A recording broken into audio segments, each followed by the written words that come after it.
I'm going to drop a quick tip if you are creating leather patches with your laser for the first time and you're just sewing patches. So this would be for a use case where they just want plain leather on the back, so they don't want adhesive, they want it to kind of look like that, right? And so you kind of want to send it out looking like that on the back. You want it clean. You don't want to put something on there that might get in the way with the application that the customer is going to use to apply their patch. And so what I thought I would do is share how you can do that. So here's some that we made today, and you can see, as I'm touching this, none of the char is coming off on my hand, right? And that's kind of the way you want it. In order to get there, you're going to need to coat this when you're done laser cutting it. And so what we do with a patch like this is we'll actually tape it on both sides before we even get started, right? And so why do we do that? Right? So in this case, the customer is going to get a patch. I don't know what they're going to put it on, but they don't want adhesive on the back. So we tape the back, right? So we're going to protect the back from the smoke or scorching that it may get from being in the laser.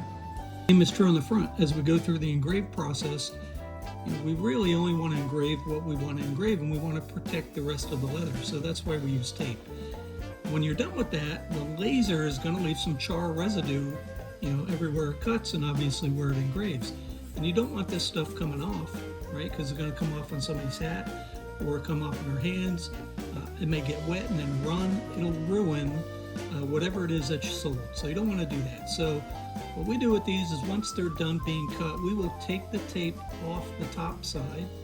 It's going to get dipped in Resolene, and that's going to protect it, right? So once that dries, that is going to protect this material and seal everything in, right? So no char is going to come off on that. That's what you want.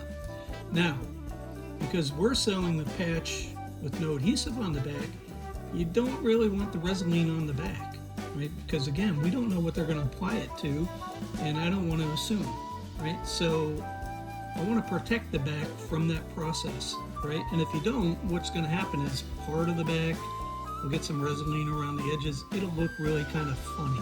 So I've already peeled one off, so I'm going to show you what the outcome looks like. So what you kind of want to do is once you're done, you'll peel that tape up. You can use like a weeding tool to just get it started, and then you'll peel it up. And that's what you're looking for an outcome. You want the original backing, just the same way it came, right? So that gives somebody a professional patch each time, and they're going to have a long-lasting finish on this thing as well.